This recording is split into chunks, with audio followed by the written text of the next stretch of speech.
Bismillahirrahmanirrahim. Assalamualaikum warahmatullahi wabarakatuh. Innal hamdalillah nahmaduhu wa nasta'inuhu wa nastaghfiruh wa na'udzu billahi min shururi anfusina wa min sayyiati a'malina. May yahdihillahu fala mudilla lahu wa may yudlil fala hadiya lahu. وأشهد أن لا إله إلا الله وحده لا شريك له وأشهد أن محمدا عبده ورسوله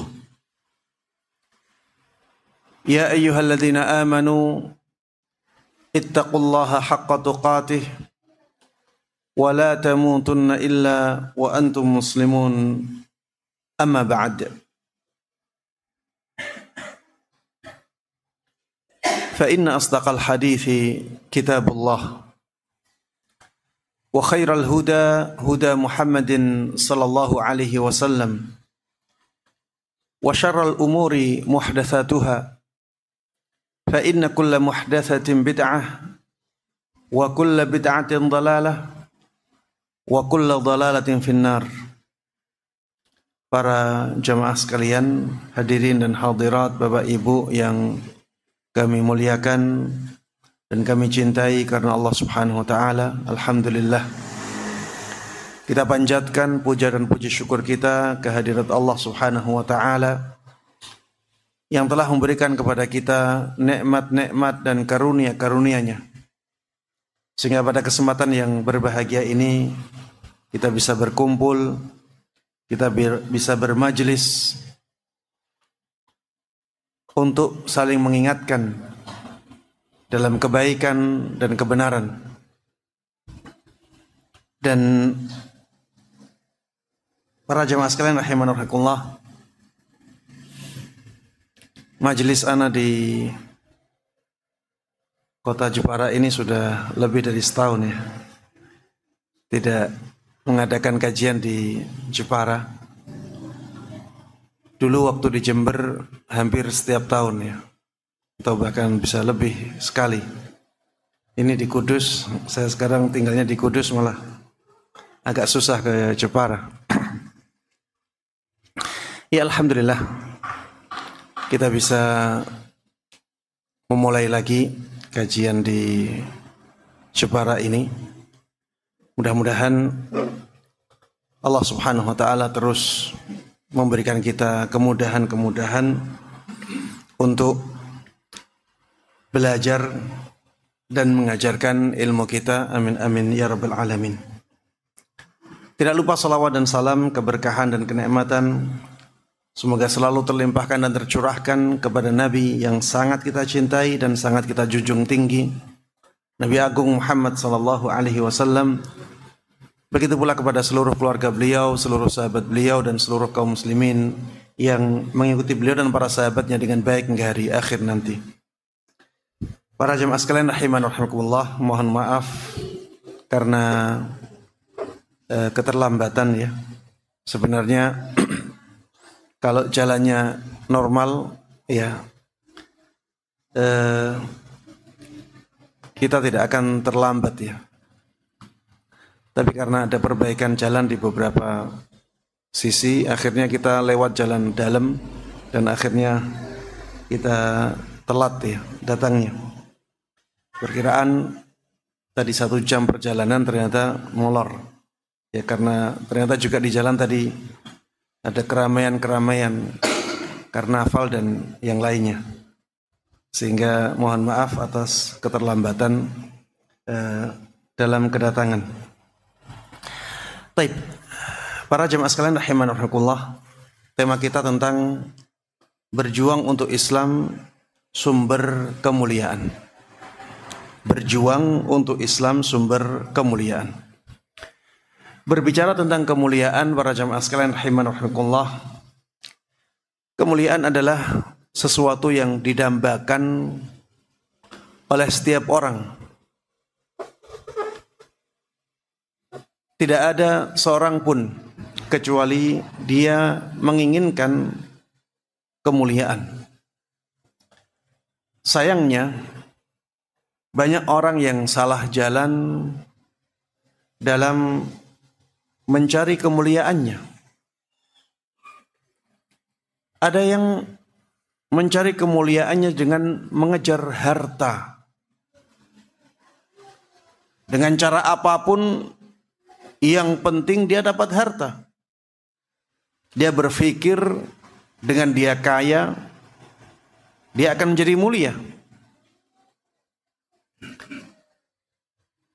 Ada yang mengejar kemuliaannya dengan mengejar kekuasaan. Apapun jalannya, dia lakukan. Yang penting dia sampai pada tampuk kekuasaan, tampuk pimpinan. Yang penting dia jadi kepala desa. Yang penting dia jadi bupati, jadi gubernur. Yang penting dia jadi presiden. Yang penting dia jadi raja. Dengan cara apapun. Cara penipuan, cara-cara yang diharamkan, dengan menzalimi orang, dengan membunuh orang, dia lakukan untuk apa? Untuk sampai pada tampuk kekuasaan. Dia pikir dengan seperti itu dia akan mendapatkan kemuliaan. Ada sebagian orang yang jalannya mengejar kemuliaan adalah dengan mengejar nasab. Dengan cara apapun. Ada yang memalsukan nasabnya. Yang penting disebut Habib. Walaupun dengan berbohong. Makanya ada Habib-Habib gadungan. Mengaku sebagai keturunan Nabi SAW, padahal sebenarnya tidak demikian. Di buku-buku sejarah Islam kita dapati yang seperti itu. Di zaman kita ini kita juga sering mendengar ada gus-gus gadungan. Ingin dipanggil sebagai gus, yang dalam bahasa atau dalam budaya Jawa Tengah terutama, atau Jawa secara umum ya, adalah keturunan kiai. Ada orang-orang yang bukan keturunan kiai tapi mengejar sebutan ini dengan membuat-buat cerita, berbohong. Ada gus-gus gadungan di zaman kita ini, dan banyak. Kemudian para jemaah sekalian rahimana wa rahimakumullah, ada yang menginginkan kemuliaan dengan cara apa? Mengejar titel. Yang penting saya disebut doktor, disebut profesor. Dengan cara membeli, dengan cara yang diharamkan. Ada yang mengejar kemuliaannya dengan menjadikan dirinya tenar atau viral di media-media sosial. Walaupun dengan hal-hal yang diharamkan. Yang penting dia viral. Yang penting dia tenar. Dia kira dengan seperti itu dia akan mendapatkan kemuliaan. Para jemaah sekalian rahimanahumullah, inilah keadaan banyak orang di zaman ini.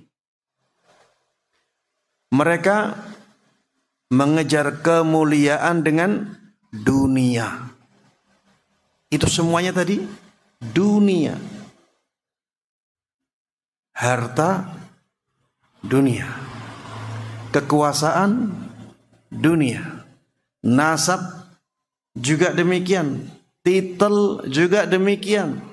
Ketenaran, keviralan juga demikian. Semuanya dunia. Padahal di antara sifat dasar dari dunia sebagaimana disebutkan dalam banyak dalil, itu banyak menipu dan hanya sementara. Dunia itu di antara sifat dasarnya apa? Banyak menipu. Dan dunia itu hanya sementara.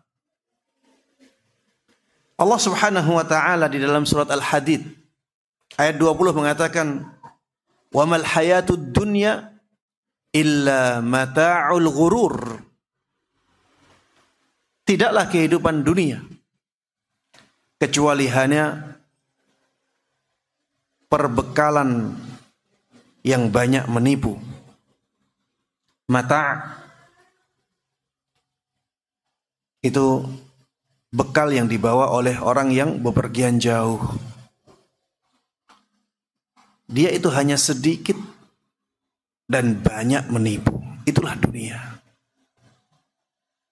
Bagaimana dunia yang demikian dijadikan oleh banyak orang sebagai sumber kemuliaan. Dunia yang sedikit, dunia yang banyak menipu, banyak dijadikan oleh orang sebagai apa? Sumber kemuliaan. Mereka menganggapnya demikian. Kemudian dunia itu hanyalah sementara. A'maru ummati ma baina sittina ila sab'in wa aqalluhum man yajuzu dhalik. Umurnya umatku antara 60 sampai 70 tahun. Sedikit yang melampaui umur ini. Para jamaah sekalian rahimanahumullah, tidak pantas kita menjadikan dunia sebagai sumber kemuliaan kita. Coba lihat ya, orang-orang yang sudah sampai kepada tampuk pimpinan, hanya 5 tahun setelah itu dihinakan. Banyak yang keadaannya seperti ini. Setelah turun dari jabatannya, ada banyak kasus yang mengintai dia. Yang asalnya itu kelihatan sangat mulia sekali. Kata-katanya didengar oleh semua orang. Tapi ternyata hanya sementara. Hanya sementara. 5 tahun, 10 tahun. Belum lagi kemuliaan yang didapatkan oleh mereka saat berada di tampuk pimpinan sebenarnya adalah kemuliaan semu. Dia dimuliakan bukan karena hakikat dirinya, tapi karena keadaannya ketika itu sedang seperti itu. Sebenarnya orang-orang tidak memuliakannya, tapi terpaksa mereka memuliakannya. Itulah kemuliaan yang semu. Kemuliaan yang sebabnya dunia itu keadaannya seperti itu. Karena sifat dunia itu sifat banyak menipu, ya. Karena sifat dunia itu banyak menipu dan hanya sementara, maka kemuliaan yang bersumber dari dunia punya sifat itu. Kemuliaan tersebut banyak menipu dan kemuliaan tersebut hanyalah sementara. Para jemaah sekalian rahimana wa rahimakumullah. Sedikit dari para manusia saat ini, sedikit dari orang-orang di zaman kita ini yang mengejar akhirat untuk kemuliaannya. Padahal akhirat itulah yang kemuliaannya hakiki dan selama-lamanya. Sedikit orang yang mengejar akhirat untuk mendapatkan kemuliaan. Allah Subhanahu wa taala mengingatkan kita tentang kemuliaan yang sebabnya adalah akhirat. Di dalam surat Al-Hujurat ayat 12, ayat 13, Allah Subhanahu wa taala berfirman, "Inna akramakum 'indallahi atqakum." Sesungguhnya orang yang paling mulia dari kalian adalah yang paling bertakwa. Takwa adalah semua ibadah. Dan takwa ini berhubungan dengan akhirat.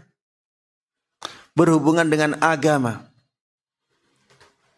Yang paling bertakwa, dialah yang paling mulia. Ini menunjukkan bahwa kemuliaan itu sangat tergantung oleh ketakwaan. Inilah kemuliaan yang hakiki. Kemuliaan yang sejati, yang nantinya akan kita rasakan selama-lamanya. Maka harusnya yang seperti ini yang kita benar-benar perjuangkan. Kalau kita ingin mengejar kemuliaan, kejarlah dengan jalan ini. Ketakwaan kepada Allah Subhanahu wa taala.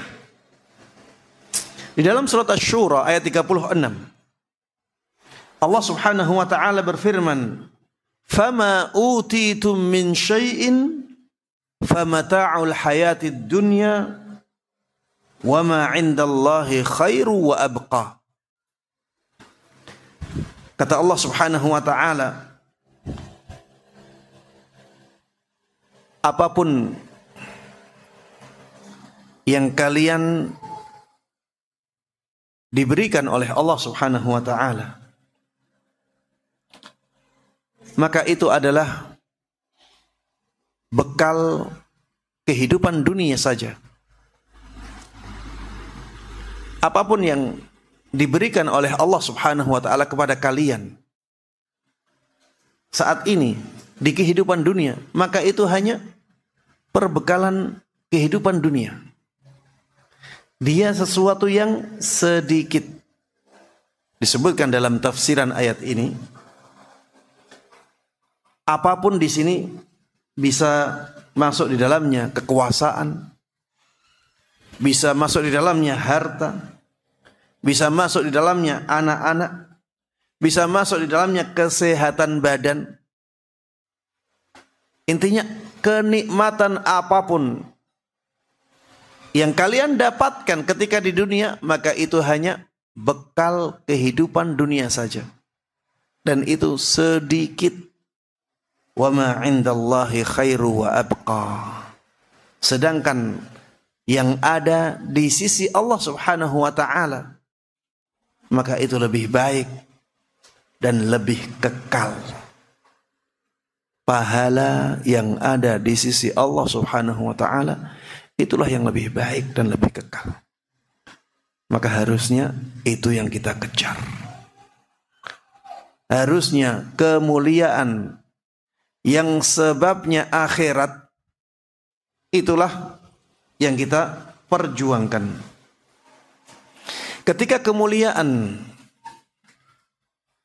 yang berkaitan dengan akhirat kita kejar, maka kita tidak hanya mendapatkan kemuliaan akhirat, tapi juga kita akan mendapatkan kemuliaan dunia. Ya, saya ulangi. Ketika kemuliaan akhirat kita kejar, kita perjuangkan, maka kita juga akan mendapatkan kemuliaan dunia. Tidak sebaliknya. Kalau kita mengejar kemuliaan dunia, seringkali kita malah kehilangan kemuliaan akhirat. Tapi kalau kita benar-benar mengejar kemuliaan akhirat, maka kita pasti mendapatkan kemuliaan dunia. Allah Subhanahu wa taala di dalam surat An-Nahl ayat 97 mengatakan, "Man 'amila salihan min dzakarin aw untha wa huwa mu'min, falanuhyiyannahu hayatan thayyibah wa lanajziyannahum ajrahum bi ahsani ma kanu ya'malun." barang siapa yang beramal saleh, baik laki-laki maupun perempuan, dalam keadaan dia beriman, maka sungguh kami benar-benar akan memberikan kepada dia kehidupan yang baik.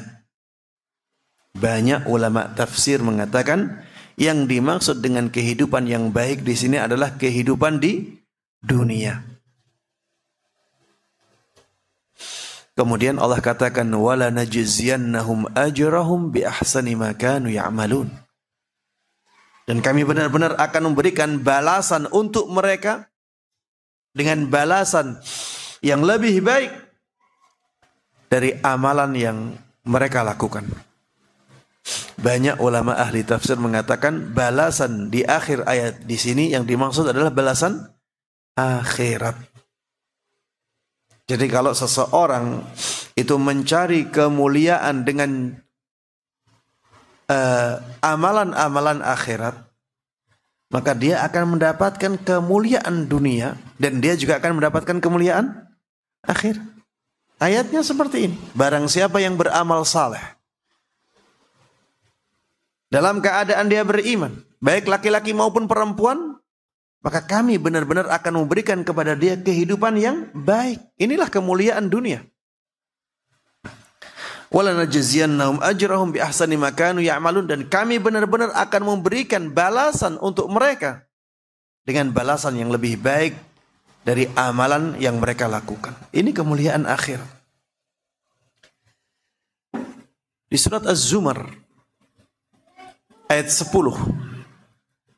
Allah Subhanahu wa taala berfirman, "Qul ya ibadilladzina amanu ittaqu rabbakum." Qul ya ibadilladzina amanu ittaqu rabbakum. Katakanlah wahai Muhammad, sampaikan kepada umatmu, wahai hamba-hambaku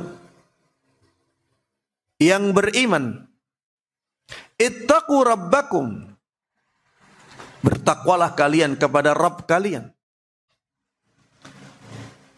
Lilladzina ahsanu fi hadhihi dunya hasanah. Bagi orang-orang yang berbuat kebaikan di dunia ini, dia akan mendapatkan kebaikan. Lilladzina ahsanu fi hadhihi dunya hasanah. Bagi orang-orang yang berbuat baik di dunia akan mendapatkan kebaikan. Ini menunjukkan ya bahwa orang-orang yang berbuat baik, dia akan mendapatkan kebaikan di dunia sebelum di akhirat nanti. Di surat An-Nahl ayat 30 hampir sama. Allah Subhanahu wa taala berfirman, "Lilladzina ahsanu fi hadhihi dunya hasanah wa la darul akhirati khair. Wala ni'ma darul muttaqin." Bagi orang-orang yang melakukan kebaikan, dia akan mendapatkan kebaikan di dunia. Jelas ya ayatnya. Bagi orang-orang yang melakukan kebaikan, dia akan mendapatkan kebaikan di dunia. Wala darul akhirati khair. Wala darul akhirati khair. Dan sungguh negeri akhirat itu lebih baik. Wala ni'ma darul muttaqin, dan negeri akhirat itu benar-benar negeri yang paling baik untuk orang yang bertakwa. Kalau kita mengejar kemuliaan akhirat, kita akan mendapatkan kemuliaan dunia. Tapi kalau sebaliknya kita kejar kemuliaan dunia, maka biasanya banyak dari kita yang mengorbankan kemuliaan akhiratnya.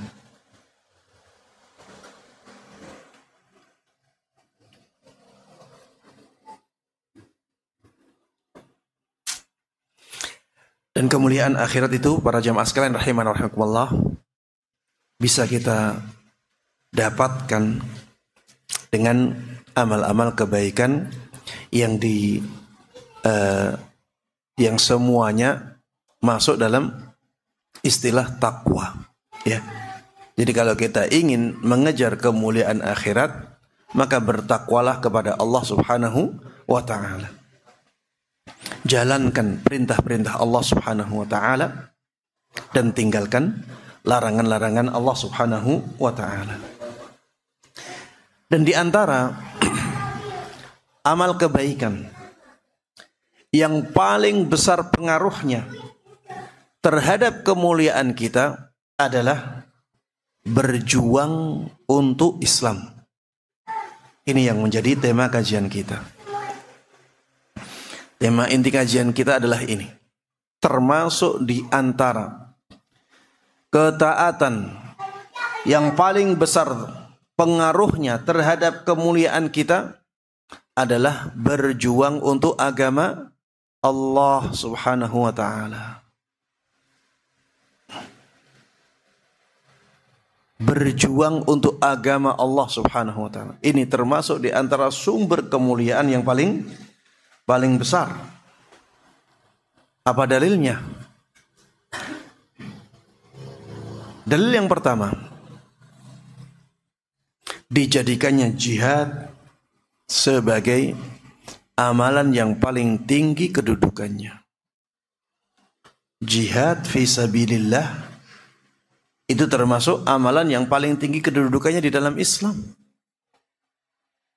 Dan jihad fi sabilillah itu intinya adalah memperjuangkan agama Allah Subhanahu wa taala dengan mengorbankan jiwa raga kita dan harta kita. Ini sangat mulia di sisi Allah Subhanahu wa taala. Dan ini menunjukkan berjuang untuk Islam adalah sumber kemuliaan. Rasulullah sallallahu alaihi wasallam dalam sabdanya mengatakan, ra'sul amril Islam wa amuduhu shalah wa dhirwatu sanamihil jihadu fi sabilillah. Ra'sul amril Islam, inti dari perkara yang aku bawa ini adalah Islam, agama Islam.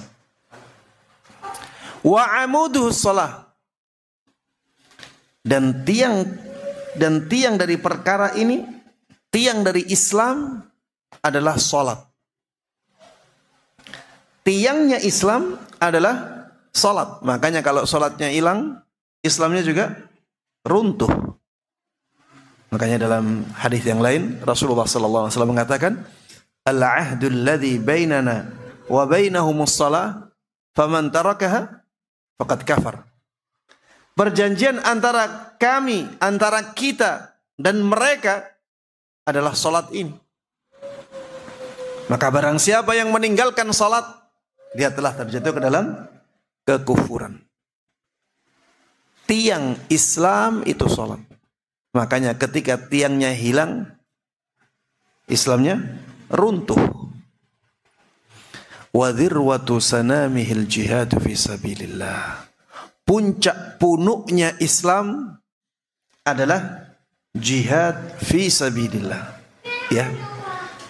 Punuk ini bagian dari onta ya. Onta itu ada punuknya, dan punuk itu bagian yang paling tinggi di tubuh onta, ya, kecuali kepalanya ya. Kepalanya tetap lebih tinggi daripada punuknya. Tapi selain kepala, punuk onta itulah yang paling tinggi.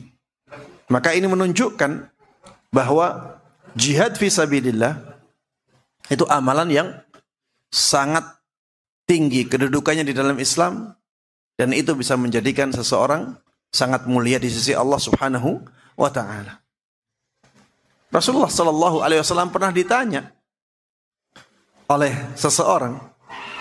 Salah seorang sahabat beliau bertanya, "Wahai Rasulullah sallallahu alaihi wasallam, adakah amalan yang bisa menandingi jihad?" Rasulullah sallallahu alaihi wasallam menjawab, "Saya tidak mendapatkan amalan yang bisa menandingi jihad." Saking tingginya kedudukan jihad di dalam Islam. Allah Subhanahu wa taala di dalam surat As-Saff mengatakan, "Ya ayyuhalladzina amanu, hal adullukum ala tijaratin tunjikum min adzabin alim?" Wahai orang-orang yang beriman, maukah kalian aku tunjukkan kepada perniagaan yang bisa menyelamatkan kalian dari azab yang pedih? Apa perniagaan itu? Tu'minuna billahi wa rasulih. Perniagaan tersebut adalah dengan kalian beriman kepada Allah dan Rasulnya. Wa tujahiduna fi sabilillahi bi amwalikum wa anfusikum. Dan dengan kalian berjihad di jalan Allah Subhanahu wa taala dengan harta-harta kalian dan dengan jiwa-jiwa kalian. Dzalikum khairul lakum in kuntum ta'lamun. Itu lebih baik bagi kalian apabila kalian mengetahui. Apa balasannya? Yaghfir lakum min dzunubikum. Kalau kalian melakukan itu, maka dosa-dosa kalian akan diampuni oleh Allah Subhanahu wa taala. Wa yudkhilkum jannatin tajri min tahtihal anhar. Dan kalian akan dimasukkan oleh Allah Subhanahu wa taala ke dalam surga-surga yang di bawahnya mengalir sungai-sungai. Wa masakina tayyibatan fi jannati adn. Dan kalian akan mendapatkan tempat tinggal yang baik di surga Aden, surga yang kekal selama-lamanya. Ini balasan bagi mereka yang mau beriman kepada Allah Subhanahu wa taala dan berjihad dengan harta dan jiwanya. Intinya jihad itu menjadi amalan yang sangat tinggi kedudukannya di dalam Islam. Kenapa? Karena di dalamnya ada perjuangan untuk agama Allah Subhanahu wa taala. Dalil yang kedua yang menunjukkan bahwa berjuang untuk Islam itu sumber kemuliaan adalah dalil-dalil yang menjelaskan tentang kemuliaan dakwah kepada Allah Subhanahu wa taala. Dakwah kepada Allah Subhanahu wa taala adalah bentuk perjuangan seseorang untuk Islam, untuk agama Allah Subhanahu wa taala. Dakwah kepada Allah menjadikan para nabi dan para rasul sebagai manusia yang paling mulia. Tidak ada yang lebih mulia di dunia ini melebihi para nabi dan para rasul. Dan tugas utama mereka adalah mendakwahkan agama Allah Subhanahu wa taala. Mendakwahkan agama Allah Subhanahu wa taala. Makanya kalau kita ingin benar-benar mulia, ikutilah jejak para nabi dan para rasul. Dakwahkan agama Allah Subhanahu wa taala dengan cara yang Allah mudahkan untuk kita. Para jamaah, tadi disebutkan dalam ayat, berjihad itu tidak harus dengan jiwa saja. Berjihad bisa dengan harta. Dan berjihad juga bisa dengan kata-kata. Disebutkan dalam tafsiran firman Allah Subhanahu wa taala, ya ayyuhan nabi jahidil kuffara wal munafiqina waghluz alaihim. Wahai nabi, jahidil kuffara wal munafiqin, berjihadlah engkau melawan orang-orang kafir dan orang-orang munafik. Berjihadlah engkau melawan kaum kafirin dan kaum munafikin. Kalau kita melihat tafsiran ayat ini, kita akan mendapati bahwa jihad melawan orang kafir itu dengan senjata. Dan jihad melawan orang munafik itu dengan kata-kata. Jadi jihad itu bukan hanya dengan senjata. Jihad itu bisa dengan ucapan, dengan kata-kata, dengan dakwah ilallah.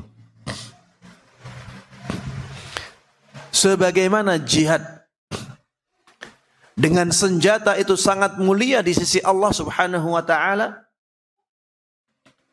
maka jihad dengan kata-kata itu juga sangat mulia di sisi Allah Subhanahu wa taala. Bahkan para jamaah sekalian rahiman wa rahimakumullah, bisa jadi berjihad dengan kata-kata itu lebih mulia di sisi Allah Subhanahu wa taala daripada berjihad dengan senjata. Karena apa? Karena berjihad dengan kata-kata itu berjihad melawan kerusakan-kerusakan yang ada di tubuh kaum muslimin. Sedangkan berjihad dengan senjata itu melawan kerusakan yang ada di luar tubuh kaum muslimin. Kalau kita berdakwah dengan kata-kata, di depan kita kaum muslimin. Dengan dakwah tersebut akhirnya kaum muslimin diangkat kejahilannya, diangkat syubhat-syubhatnya. Kaum muslimin dibangun menjadi kaum yang mulia, menjadi kaum yang berkualitas, sehingga mereka akan menjadi kuat, mereka akan menjadi maju. Dan tentunya orang-orang yang demikian akan mudah melawan musuh-musuhnya. Jadi jihad dengan kata-kata itu lebih fokus kepada tubuh kaum muslimin sendiri. Berbeda dengan jihad dengan senjata. Itu fokusnya lebih ke keluar tubuh kaum muslimin. Dan ketika kaum muslimin itu kuat, ya, maka mereka akan mudah melawan musuh-musuh dari luar. Sebaliknya, ketika kaum muslimin di dalam itu tidak kuat, maka mereka akan susah melawan musuh dari luar, walaupun senjata mereka sudah sangat kuat dan sangat canggih. Para jemaah sekalian rahiman rahimakumullah, lihatlah keadaan kaum muslimin di zaman Nabi SAW. Dalam banyak peperangan yang mereka lakukan bersama Nabi SAW atau tanpa Nabi SAW, apakah mereka menang dari sisi senjatanya? Jawabannya tidak. Senjata mereka biasanya jauh lebih sederhana, lebih sedikit daripada senjatanya musuh. Jumlahnya juga demikian. Jumlah mereka itu seringkali lebih sedikit daripada jumlah musuh. Tapi mereka selalu dimenangkan oleh Allah Subhanahu wa taala. Kenapa? Karena kekuatan dari dalam yang sangat luar biasa. Sehingga bisa menutupi kekurangan mereka dari sisi senjata, kekurangan mereka dari sisi jumlahnya. Makanya berdakwah itu sangat besar manfaatnya, baik bagi pendakwah sendiri maupun bagi umat Islam. Para jemaah sekalian rahimana wa rahimakumullah, intinya berdakwah kepada Allah Subhanahu wa taala menjadi amalan yang sangat mulia di sisi Allah Subhanahu wa taala, karena di dalamnya ada perjuangan untuk agama Allah Subhanahu wa taala. Kemudian menuntut ilmu menjadi sangat mulia di sisi Allah Subhanahu wa taala. Kenapa? Karena di dalamnya ada sisi memperjuangkan agama Allah Subhanahu wa taala. Antum hadir di majelis ini, ada pahala yang sangat besar yang antum dapatkan. Kenapa seperti itu? Karena menuntut ilmu itu sebenarnya memperjuangkan agama Allah juga. Karena dengan menuntut ilmu itulah ilmu agama menjadi hidup. Coba bayangkan kalau misalnya tidak ada yang menuntut ilmu. Ada ustadznya, tapi tidak ada yang menuntut ilmu. Lama-kelamaan ilmu itu akan mati. Ilmu akan redup ketika tidak ada yang menuntut ilmu. Dengan adanya orang-orang yang hadir di majelis ilmu, ya, ikut kajian, ini ilmu menjadi hidup. Ilmu menjadi tersebar. Ilmu menjadi diamalkan. Makanya jangan sampai kita meremehkan amalan apa? Hadir di majelis ilmu. Itu amalan yang sangat agung. Man salaka tariqan yaltamisu fihi ilman sahhalallahu lahu bihi tariqan ilal jannah. Barang siapa yang meniti jalan untuk menuntut ilmu agama, maka Allah akan mudahkan baginya jalan menuju surga. Dengan menuntut ilmu, kita ditemani oleh para malaikat. Para malaikat berkumpul di ruangan yang seperti ini. Kelihatannya sederhana. Tapi dibersamakannya kita dengan makhluk-makhluk Allah yang sangat mulia itu menunjukkan kemuliaan kita. Dengan kita ditemani oleh malaikat-malaikat Allah walaupun hanya sebentar, maka semangat kebaikan kita menjadi kuat. Menjadi kuat. Ketika semangat kebaikan kita menjadi kuat, maka kita akan menjadi orang-orang yang mulia. Makanya para jemaah sekalian rahimana wa rahimakumullah, bersemangatlah untuk hadir di majelis-majelis ilmu. Pahalanya sangat besar, manfaatnya sangat kita butuhkan.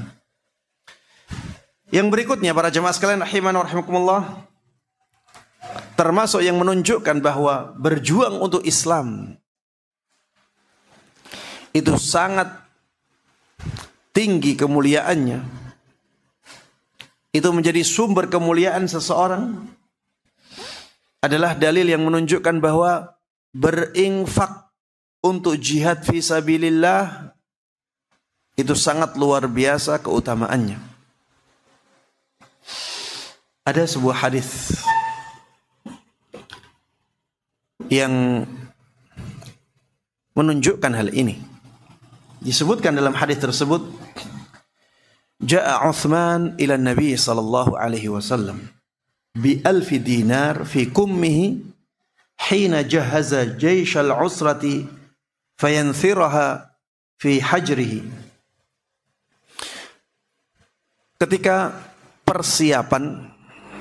Ketika kaum muslimin mempersiapkan pasukan yang akan berperang di perang Tabuk, dan pasukan tersebut akhirnya mendapatkan julukan Jayshul Usrah, pasukan yang sulit. Kenapa dikatakan pasukan yang sulit? Karena memang keadaan kaum muslimin ketika itu sangat sulit sekali. Jadi harta kaum muslimin ketika itu sangat sedikit. Akhirnya tidak mampu mempersiapkan pasukan tersebut dengan baik. Ketika harta kaum muslimin sedikit, datanglah sahabat Uthman ibn Affan. Subhanallah, beliau ini diberikan kekayaan ya. Sejak di Makkah, beliau orang kaya. Sampai ke Madinah pun beliau masih kaya. Datanglah sahabat Uthman ibn Affan radhiyallahu anhu ke Nabi sallallahu alaihi wasallam dengan 1000 dinar. Dengan 1000 dinar. Ini jumlah yang sangat banyak sekali. Miliaran ini. 1000 dinar. Kemudian sahabat Utsman ibn Affan radhiyallahu anhu memberikan 1000 dinar ini ke pangkuan Nabi sallallahu alaihi wasallam. Fara'aitu Nabiyya, Abdurrahman ibn Samurah mengatakan radhiyallahu anhu, fara'aitu Nabiyya sallallahu alaihi wasallam yuqallibuha fi hajrihi. Maka aku pun melihat Nabi sallallahu alaihi wasallam membolak-balikkan 1000 dinar itu di pangkuan beliau. Wa yaqul ma darra Utsman ma amila ba'dal yaum marratain. Sambil membolak-balikkan emas 1000 dinar itu, Rasulullah sallallahu alaihi wasallam mengatakan, setelah hari ini tidak ada sesuatu pun yang bisa mencelakakan Utsman. Iya. Beliau mengatakan demikian. Setelah hari ini tidak ada sesuatu pun yang bisa memudarati Utsman, mendatangkan mudarat kepada Utsman. Tidak ada sesuatu pun yang bisa membahayakan Utsman ibn Affan. Ini menunjukkan ya bahwa berinfak untuk jihad fisabilillah itu pahalanya sangat luar biasa. Sampai Utsman mendapatkan kabar gembira seperti ini. Setelah hari ini tidak ada yang bisa membahayakan Utsman ibn Affan. Maka para jemaah sekalian rahimanallah, berinfak untuk jihad dalam dakwah juga demikian. Tadi ana sampaikan, jihad dengan kata-kata bisa jadi lebih utama daripada jihad fisabilillah. Apalagi di negara kita ya, negara yang aman ya. Kita tidak ada kesempatan untuk berjihad fisabilillah di negeri yang seperti ini. Dengan senjata tentunya. Tapi kita masih punya banyak sekali kesempatan untuk berjihad fisabilillah dengan kata-kata, dengan dakwah. Kita bisa membantu dakwah yang ada di daerah kita. Yang dengannya kita akan mendapatkan kemuliaan dari Allah Subhanahu wa taala. Para jemaah sekalian rahimana wa rahimakumullah. Ada beberapa hal yang ingin Anda sampaikan dalam masalah amalan dakwah atau berjuang untuk Islam dengan dakwah ini. Yang pertama, ketika kita sudah berusaha untuk berkecimpung dalam dakwah, jangan sampai ya kita tidak ikhlas. Jangan sampai kita tidak ikhlas. Perjuangkan dakwah sunnah ini dengan keikhlasan. Kalau kita tidak ikhlas, sebesar apapun amalan kita, seberat apapun pengorbanan kita, maka itu tidak akan ada gunanya sama sekali. Bahkan itu bisa membahayakan kita di akhirat nanti. Na'udzubillahi min dzalik. Keikhlasan itu sangat penting dalam amal-amal kebaikan kita, terutama dalam perjuangan untuk dakwah ini. Kemudian yang kedua yang ingin saya sampaikan dalam kesempatan kali ini, bahwa kita ketika sudah berkecimpung dalam dakwah yang bisa mendatangkan kemuliaan yang sangat tinggi bagi kita, jangan sampai kita merasa menjadi orang yang paling penting dalam dakwah ini. Ya, ini penyakit hati yang harus benar-benar kita jauhkan. Ketika kita sudah berjuang untuk dakwah, jangan sampai kita merasa menjadi orang yang paling penting. Oh, dakwah ini ada karena saya. Dakwah ini hidup karena saya. Karena usaha-usaha saya, karena pengorbanan-pengorbanan saya. Ingatlah bahwa kita itu bukan apa-apa. Yang bisa kita lakukan itu kita bisa melakukannya karena Allah, bukan karena kekuatan kita. Bukan karena kepandaian kita. Jangan sampai kita menjadi orang yang ujub seperti ini. Merasa kalau tidak ada dia, maka dakwah tidak akan berjalan. Ini penyakit hati yang sangat berbahaya sekali. Dengan penyakit hati ini banyak terjadi perpecahan di tengah-tengah Ahlus Sunnah wal Jamaah, di tengah-tengah para penggerak dakwahnya, karena setiap orang merasa dialah yang paling berjasa. Na'udzubillahi min dzalik. Sekuat apapun usaha kita, para jamaah sekalian rahimana wa rahimakumullah, kita itu bukan apa-apa.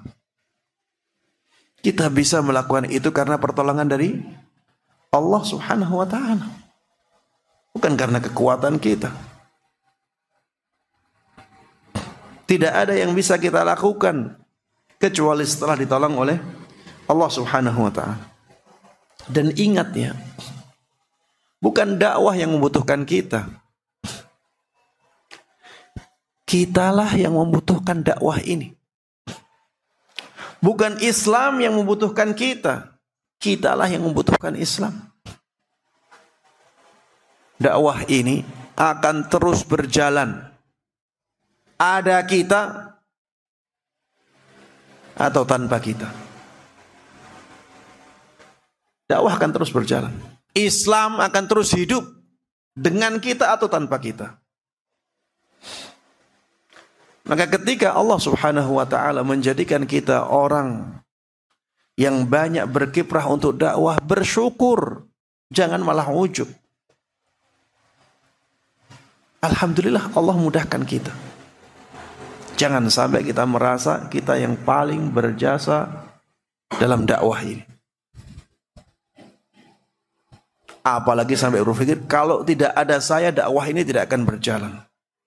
Apalagi berpikir seperti itu. Tidak ya. Allah Subhanahu wa ta'ala punya banyak makhluk yang bisa membawa dakwah ini jauh lebih baik daripada kita. Islam itu dijadikan oleh Allah Subhanahu wa ta'ala sebagai agama yang pasti akan terus hidup. Pasti akan terus hidup sampai akhir zaman nanti. Makanya ketika Allah Subhanahu wa ta'ala memilih kita sebagai orang-orang yang punya semangat untuk berjuang dalam dakwah ini, bersyukurlah kepada Allah Subhanahu wa ta'ala. Jangan sampai kita malah punya perasaan-perasaan yang tidak baik seperti tadi. Kemudian para jemaah sekalian rahimanallah, yang juga ingin ana sampaikan di sini, jangan sampai kita berhenti dalam perjuangan dakwah Islam ini meski kita dikecewakan.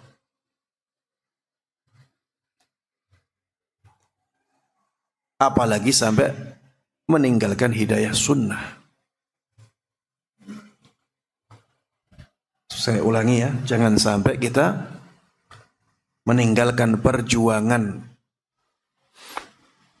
untuk dakwah Islam atau dakwah sunnah hanya karena kita dikecewakan oleh teman kita. Apalagi sampai meninggalkan hidayah sunnah.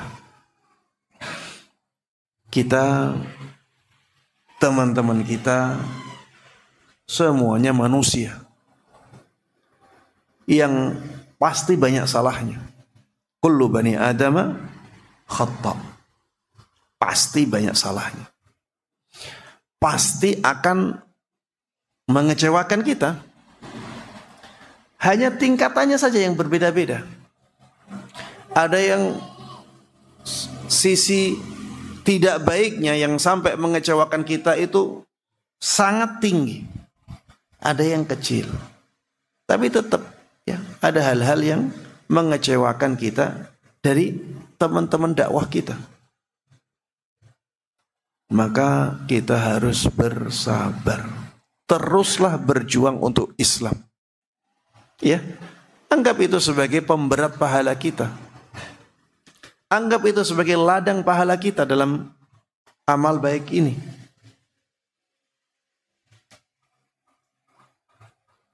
Jangan sampai kita karena kecewa akhirnya kita tinggalkan dakwah.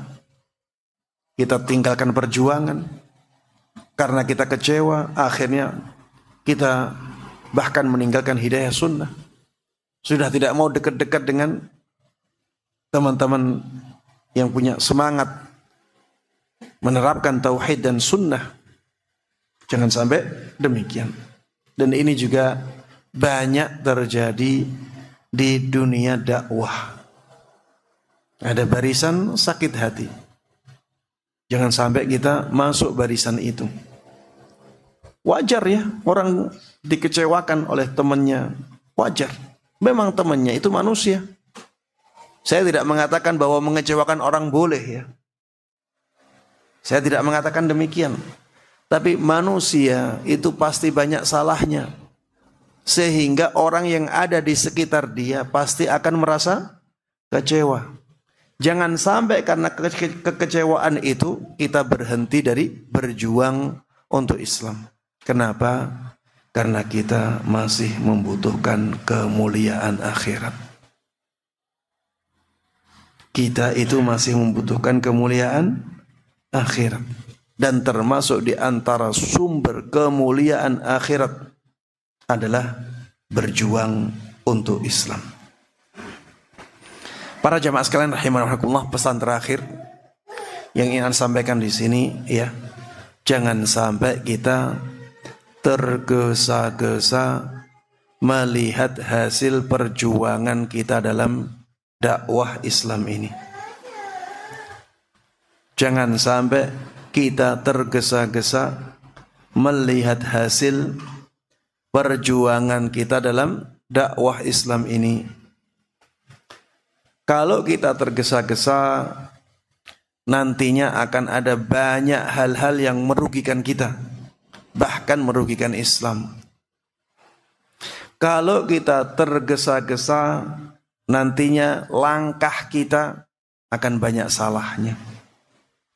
Kalau kita tergesa-gesa, bisa jadi nanti kita putus asa. Sudah bertahun-tahun saya berjuang untuk dakwah ini, kok nggak kelihatan? Kayaknya percuma saya berjuang di sini.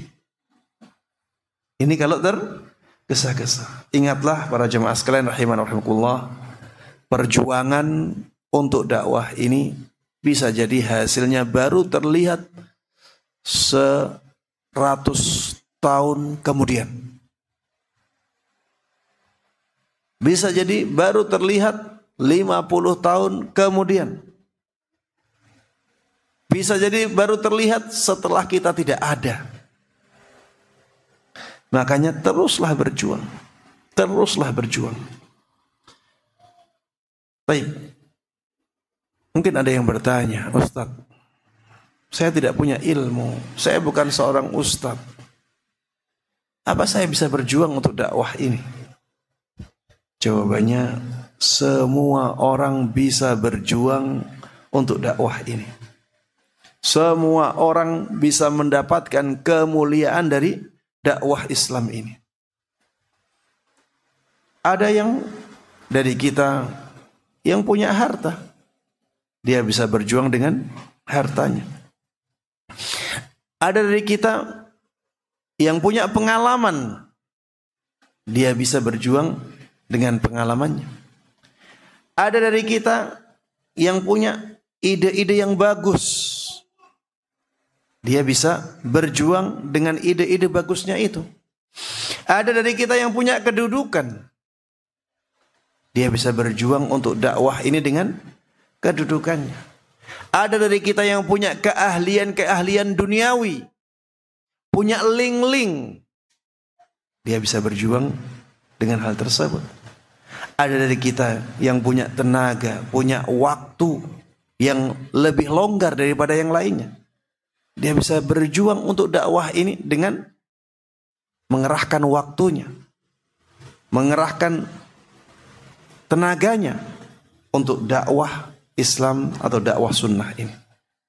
Intinya para jemaah sekalian rahimakumullah, berikanlah nikmat yang Allah titipkan kepada kita untuk memperjuangkan dakwah Islam. Dan itu akan menjadi kemuliaan yang sangat tinggi untuk kita di sisi Allah Subhanahu wa ta'ala. Itu juga akan menjadikan kehidupan kita di dunia ini lebih mulia. Kehidupan kita di dunia ini lebih bahagia dan lebih tenang. Ya, para jemaah sekalian rahimakumullah, ini yang bisa Anda sampaikan dalam kesempatan kali ini. Mudah-mudahan bermanfaat dan Allah berkahi. Amin amin ya rabbil alamin. Wa sallallahu wa sallama wa baraka ala nabiyyina Muhammadin wa ala alihi wa sahbihi wa man tabi'ahum bi ihsanin ila yaumiddin. Walhamdulillahi rabbil alamin. Baik, ada yang bertanya silakan.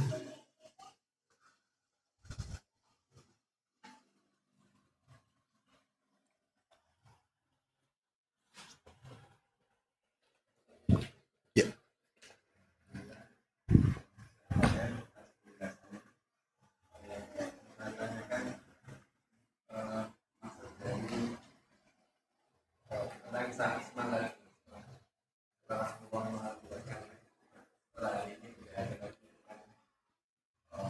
Membahayakan.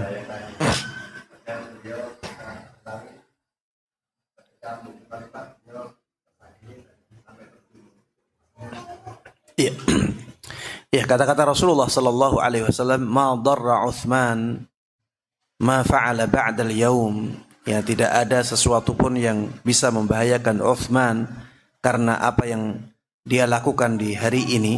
Maksudnya adalah bahaya yang berkaitan dengan akhiratnya. Bahaya yang berkaitan dengan akhiratnya. Tidak ada sesuatu pun yang membahayakan akhiratnya Utsman dengan amalan yang dia lakukan hari ini. Itu maksud dari perkataan Rasulullah sallallahu alaihi wasallam. Jadi amalan menginfakkan harta yang sangat luar biasa itu menjadikan sahabat Utsman itu selamat di akhirat.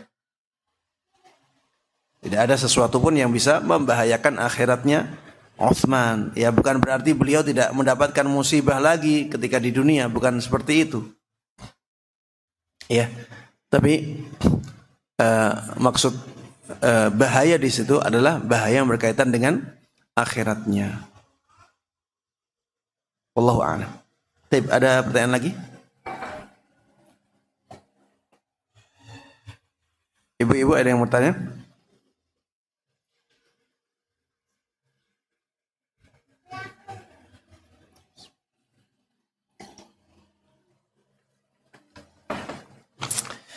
Baik, pertanyaannya, ahsanallahu ilaikum wa ahsana ilaik. Afwan Ustaz, izin bertanya, ana pernah mendengar nasihat seorang Ustaz rahimahullah yang mengatakan bahwa wanita tidak perlu terlalu sering keluar rumah untuk menuntut ilmu. Sependek yang ana ingat, menuntut ilmu keluar 3 kali dalam sepekan sudah dikatakan sering. Karena wanita itu di rumah, ibadah-ibadahnya di rumah, mendapatkan pahala yang besar. Apakah bagi kami wanita tidak diperkenankan terlalu sering keluar rumah untuk menuntut ilmu? Idealnya seperti apa Ustaz? Jazakumullahu khairan. Para jemaah sekalian rahiman wa rahimakumullah, Memang di dalam Islam seorang wanita sebaiknya berusaha semaksimal mungkin untuk menetap di rumahnya. Firman Allah Subhanahu wa taala di dalam surat Al-Ahzab menunjukkan hal itu. Allah Subhanahu wa taala berfirman, "Waqarna fi buyutikunna."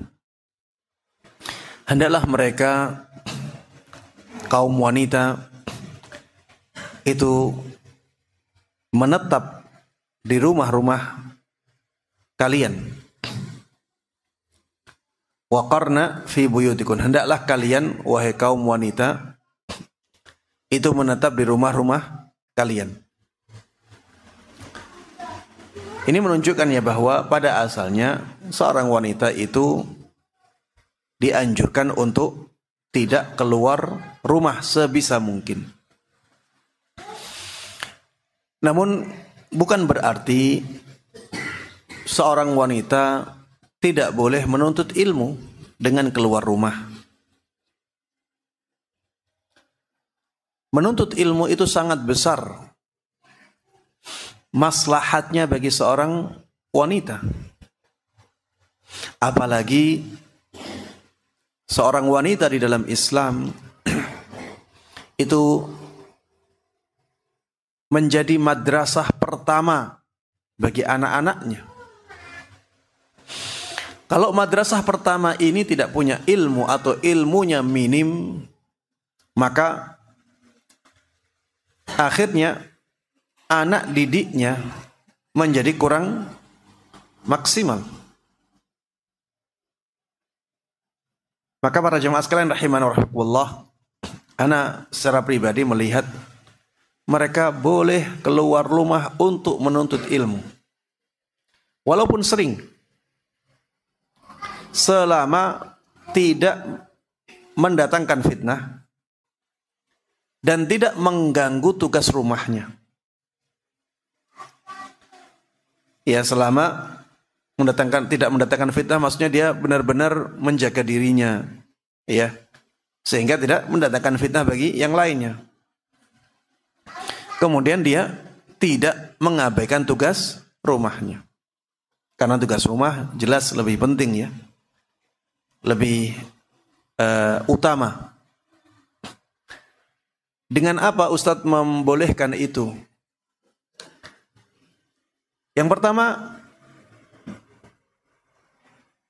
adanya kebutuhan yang sangat besar bagi seorang perempuan terhadap ilmu.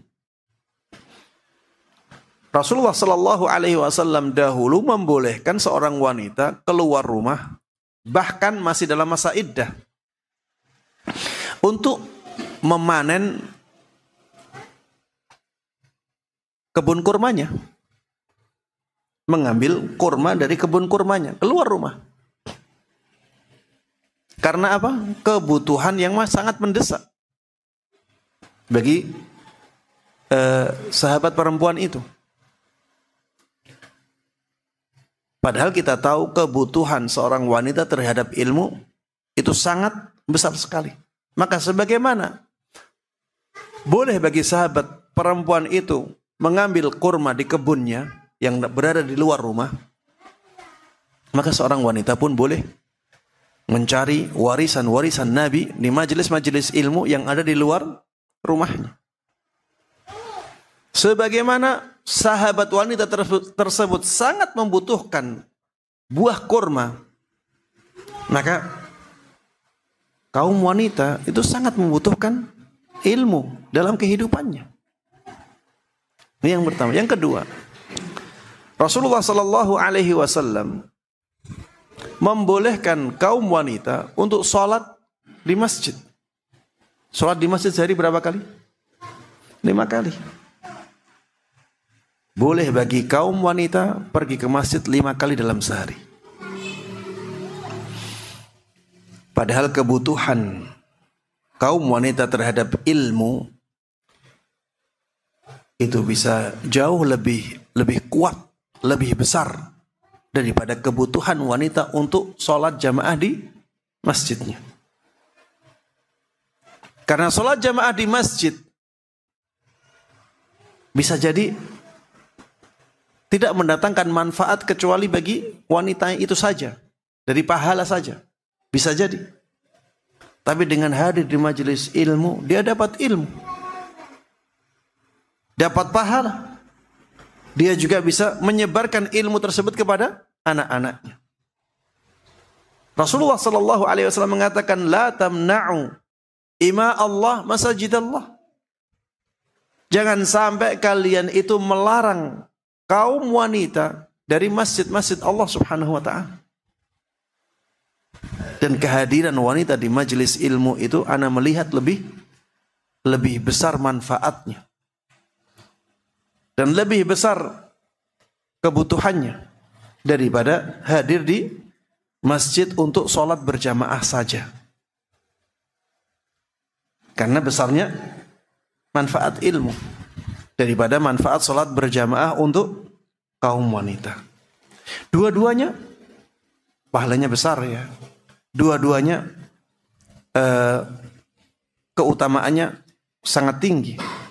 Tapi menuntut ilmu, ana melihat lebih besar manfaatnya bagi seseorang. Ya. Wallahu ta'ala alam.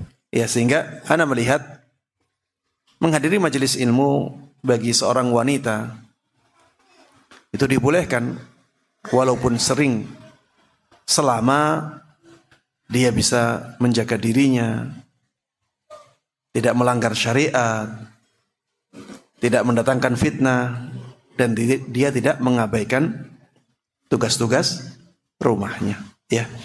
Terutama yang sudah bersuami. Ini khidmah kepada suaminya itu harus dinomor satukan, ya. Kemudian ana berpesan juga ya kepada para istri yang hadir di majelis ilmu, tampakkan pengaruh ilmu agama kita dalam muamalah kita kepada suami. Jadi tampakkan akhlak baik kita kepada suami dengan kita menuntut ilmu. Agar apa? Agar suaminya mendukung. Kalau akhlak kita itu tidak ada perubahannya dengan kita hadir di majelis ilmu, atau bahkan akhlak kita itu semakin tidak disenangi oleh suami ketika hadir di majelis ilmu, maka jangan salahkan suami ketika suami melarangnya. Ketika suami tidak suka kita hadir di majelis ilmu. Karena apa? Ya karena malah semakin tidak baik akhlaknya. Dengan penerapan ilmu ya di rumah kita, maka kita akan semakin mulia dan semakin didukung ya untuk hadir di majelis-majelis ilmu. Demikian para jemaah sekalian rahimanallah, akhir dari majelis kita pada kesempatan kali ini. Mudah-mudahan yang kita bahas bersama bermanfaat untuk kita semuanya. Mudah-mudahan Allah berkahi ilmu kita, dan mudah-mudahan Allah Subhanahu wa taala memberikan taufiknya kepada kita semuanya untuk bisa mengamalkan dan menyebarkan semua ilmu yang sampai kepada kita dengan baik dan mudah. Amin amin ya rabbal alamin. Wa sallallahu wa sallama wa baraka ala nabiyyina Muhammadin wa ala alihi wa sahbihi wa man tabi'ahum bi ihsanin ila yaumiddin. Walhamdulillahi rabbil alamin. Assalamualaikum warahmatullahi wabarakatuh.